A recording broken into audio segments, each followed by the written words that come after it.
you from San Francisco. Please welcome Chappelle.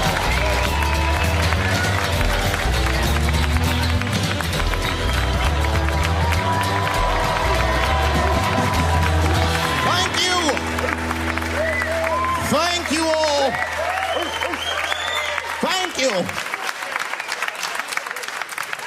What's up, San Francisco? I like your city. It's beautiful. Tolerant place. I didn't see much. I haven't seen my friend call me. He was like, Dave, having fun in Frisco? Hell yeah. Seen the sights? No. You want to go see Alcatraz? What kind of nigga in his right mind wants to visit a prison for recreation? I got friends in jail I don't visit. I don't deal with jails. Don't deal with jails, and I don't deal with police. My house got robbed in New York. I didn't even call the police. I wanted to, but I couldn't. My crib is too nice. It's not that it's too nice, but it's too nice for me. You know how the police are in New York. Soon as I open the door, they'll be like, oh, he's still here. Open and shut case, Johnson. Apparently, this black guy broke in and hung up pictures of his family everywhere. Never seen anything like it. Don't deal with them, man. I had to bail a friend of mine out of jail one time. You know, that was horrible. I was scared. I had to walk right into the belly of the beast. I tried to look as non-threatening as possible. Hi. I'm here to bail out my buddy. Oh, okay. Well, while you're here, you do fit a description. If you'll walk this way, we can process you. How they always get us. It's fitting those damn descriptions. Now, I could be bitter and blame all the police, but no. I'll tell you who I blame. It's those fucking sketch artists. They keep drawing the same brother over and over again. Who is this generic man we all look like? I want to know what they say when it's us. You know what I mean? They'd be in that room like, did you get a look? Did you see the guy that tried to rob you? Yes! Yes, I did! He was about 6 feet tall, I'd say. 6 feet tall? Yes. He had his hat on backwards, too. Good. That's good stuff. Hat was on backwards. Yes. He was black? Okay. Big lips, big nose, dick hanging out. Say no more, sir. I'll draw him from memory. You know, let me get my stencil. I think we can trace this guy and save some time. They get on the radio and shit. Calling all cars, calling all cars. Be on the lookout for a black male between 4'7" and 6'8". Between 120 and 380 pounds. He's wearing Nikes. Get this man! Criminals are insane. I don't even know why people do crime. They want to catch you, they're going to catch you. They can. They got forensics. You ever seen forensics? Those guys find clues nobody else thinks about looking for. I mean it. You leave a pubic hair anywhere near a crime scene, they're gonna find that shit. What the hell is this? Back up!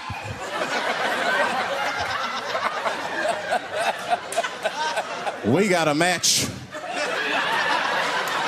Then they look at the pubic and tell all kinds of information. Looks like there was a struggle. Time of death 307. It's amazing. I saw him get a dude one time on court TV.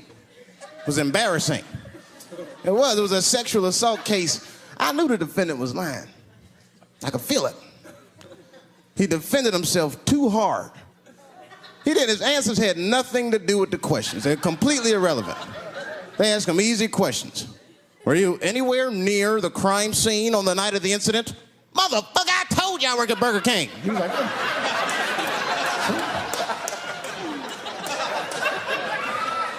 that went on for hours. Then the prosecutor got fed up. Said, I've had enough of this. Called the forensics to the stand. Forensics was like, Your Honor, we are prepared to testify that we found the defendant's semen under the stove. I said, God damn. That's worse than fingerprints. They find your semen, you've been there at least a minute. But that's what I want to know. Under the stove? You find semen like that? Or do you look for it? Like, do they walk onto a crime scene like, this place is a mess? Check it for semen. Or do they just like walk in and slip? Oh my God. What the hell was that? Semen! They find it on every crime scene. It's like, what are burglars doing? So we got the stuff, let's get out of here. Wait a minute. I want to leave my calling card. The semen bandit has struck again.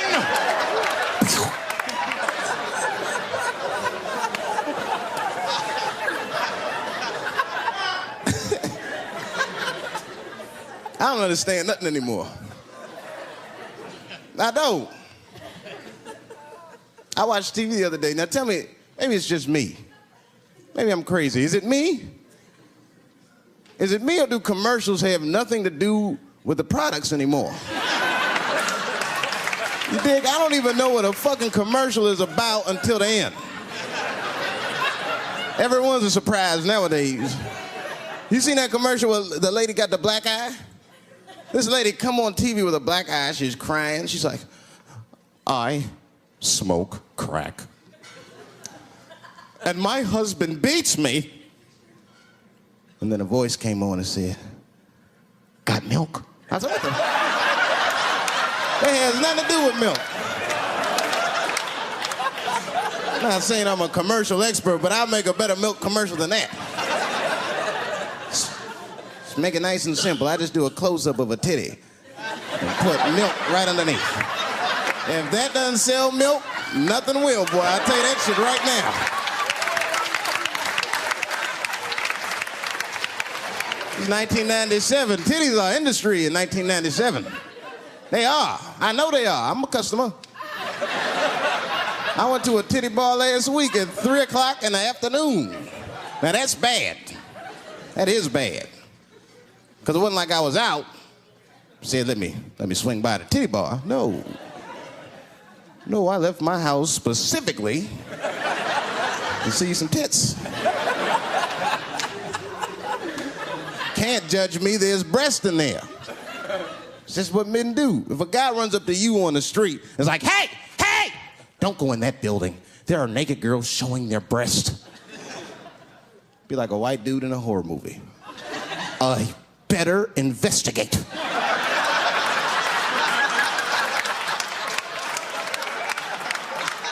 I'm gonna want to see for myself.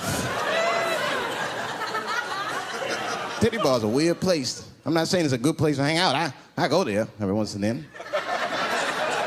But it's a weird place. They got weird morality. One time I walked in titty bars, all these guys coming in, right? Out of all these dudes, the bouncer picked me out the crowd, started yelling at me. Hey, hey, hey, buddy, sir, do you want to take your hat off? Huh? It's disrespectful to the ladies. Yeah, I can shove a 20 up her ass, but I better not have a hat on when I do it.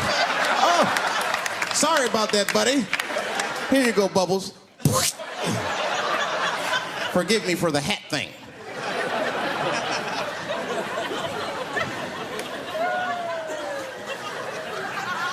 You know why those bars are so popular now? Is because men don't know how to deal with women in reality. So sometimes we gotta take the fantasy road. The reality of the situation is very grim. Women have made a lot of progress in a short period of time, man. It's changed everything. Can't deal in relationships anymore. I broke up with my girl. I'm out of Shawshank. I'm free. I don't want to go back. Couldn't even argue with her. You should be able to argue. If you have an issue in a relationship, you should be able to argue that issue out, right? But see, ladies, you got to stick to the fucking issue. You guys take arguments everywhere just to win them. That's why nothing ever gets done. You be arguing about the dishes, baby. Baby, could you wash your dish at least before you put it in the sink? Premature ejaculator? Damn it. You know, why you gotta bring that up? I don't even believe in that. I don't. If I come, man, it was right on time. That's the way I see it. As far as I'm concerned, I can't come fast enough. You know, I'm sick of being vilified all the time. David, how could you? How could you come? I was fucking. What were you trying to do, huh? Come. Well, I beat you. You gotta work on your time, baby. I'm down to 1:20. Get mad at me because I have different goals in sex. I'm a speed fucker. Just trying to hit my best time. It's like the Olympics. And now for the dismount.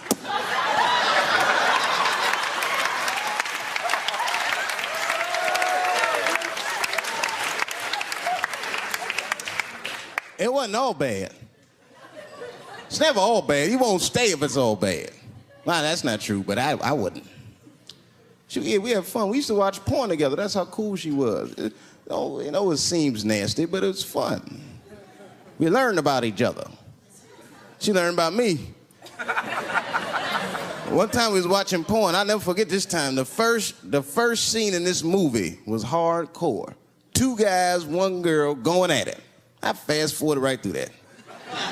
It was too much for my senses.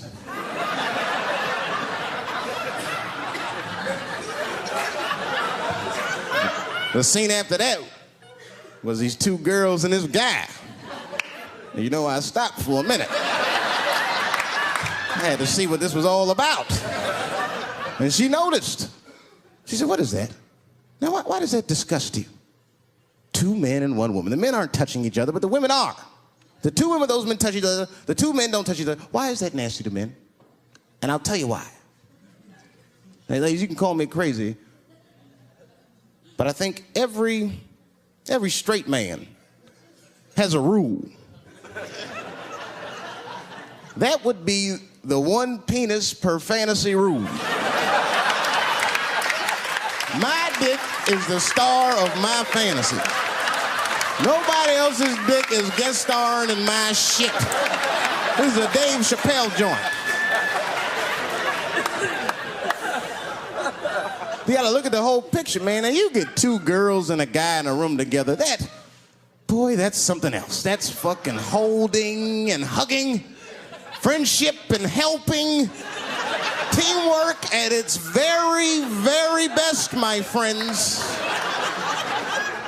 You get 2 guys and a girl in a room. It's the wrong kind of teamwork. It's downright brutal, if you ask me. I'll pull her hair. I'll smack her ass. That poor woman looked like a chicken on a rotisserie and said, "Help me! What have I got myself into?"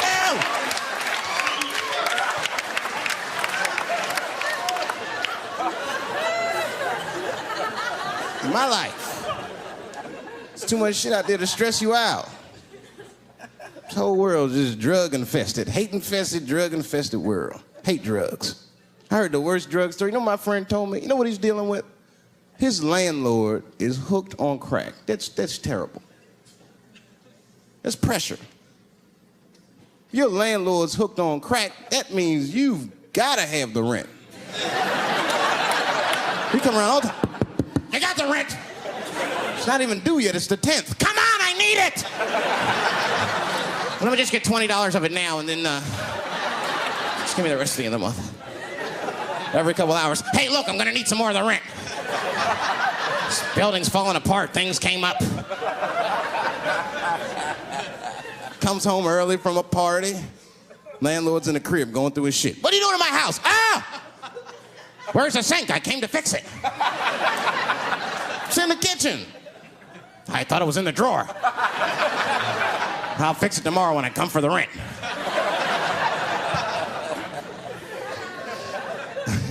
You know what I hate about drugs? I hate when like people my age and older get hooked on crack. I hate that shit. You're too old to be experimenting with the drugs at a certain point. You should be past that. You ain't doing it by a certain point, you just miss it. Drugs are really for old people anyway. You 75, you've earned the right. Shit, if I was 75, I'd do coke, heroin, everything. I wouldn't give a fuck. I'd be walking down the street, they'd be like, boy, that old man is tripping.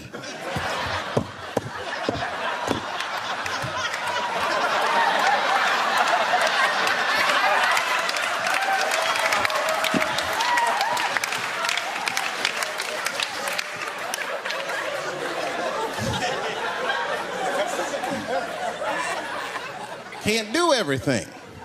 Maybe weed. If you're gonna do something, do a little weed. Weed. Weed's not as bad as everything else. Weed is a background substance. You know what I mean? You can smoke some herb and still function. And you ain't crisp, but you'll function.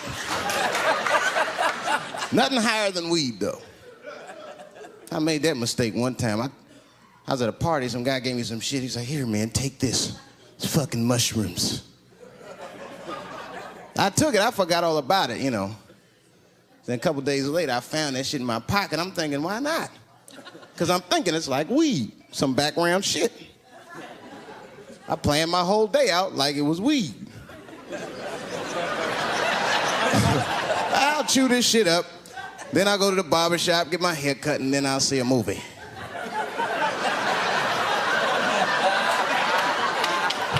I chewed it up. So far, so good. Then I was in a barber shop, like an hour later.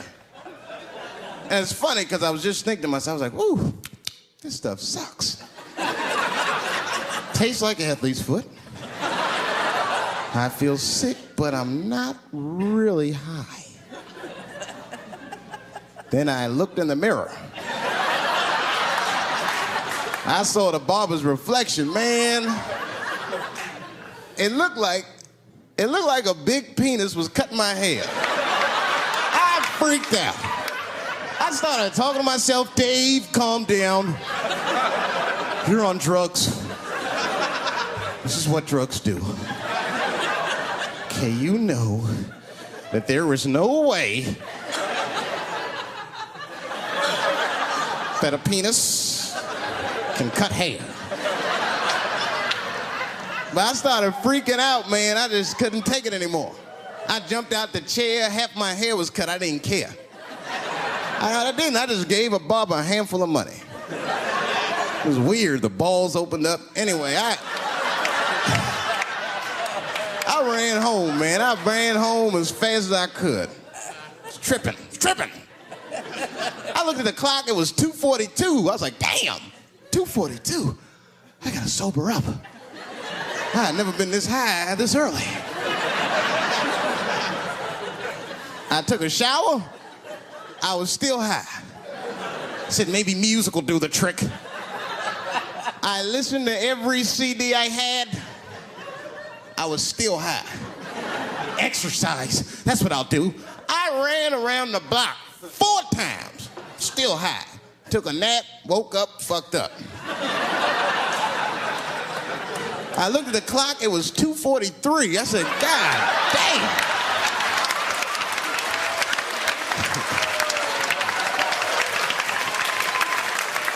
Who wrote this song? You know, that's just my grandmother used to sing that when she cleaning up. That's a Negro spiritual. Black work song.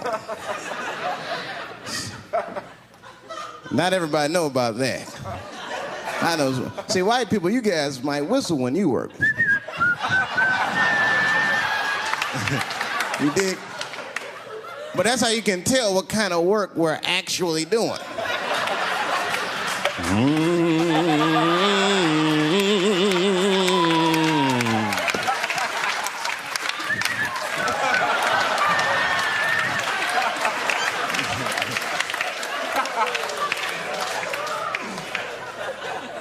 I study that kind of shit. I do. Anything that has to do with race. I read a little here, see a little there. And I travel. That's always good. Traveling has made me a racism connoisseur, if you will. You know, it's different from region to region. Anyone ever been down south? So you guys know what I'm talking about. Now, the racism down there is just fucking, it's perfect. It's due to a perfection. It's comfortable, it's out in the open. There are no secrets in Mississippi. Everybody knows the deal. Morning, nigger. Morning, sir.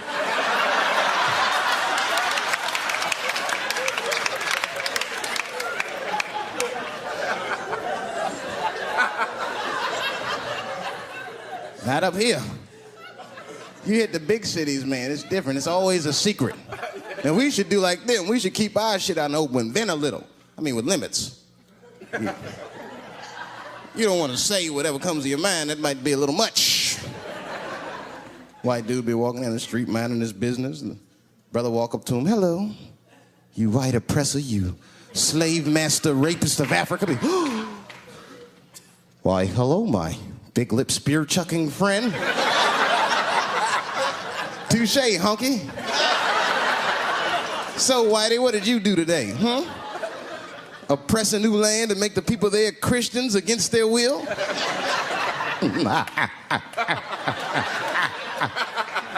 What did you do, fella? Burn those big black lips on a crack pipe as you missed your job interview? Easy, Whitey, you're cutting deep. All this chit-chat has got me thirsty. If you will excuse me for a moment, I'm gonna go to the Korean store and get something to drink. Ching-a-ling. Hello. You slanted-eyed, ruining the economy in our neighborhood by opening stores and taking the money out the community. Chink. Wow. Good afternoon, you browse around but never buy anything, suspicious looking nigga. After a while, that might be too much.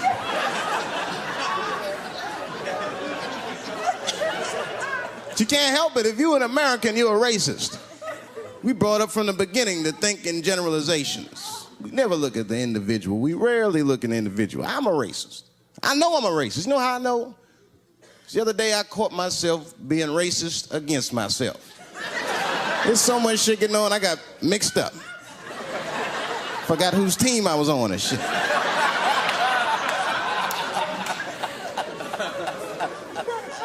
One time I was reading the paper, man, this story came on about this guy was suing a department store because they wouldn't let him play Santa Claus, you know, because he's black.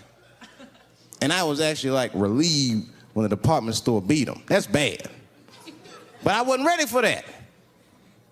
I wasn't ready for the idea of a black Santa Claus. Man, that shit would suck. So we wouldn't get our presents till the 28th, 29th. Sorry I'm late, kids. Santa got caught up with some pussy in Vegas. I had to sell some toys to get back, shit. Where them cookies at?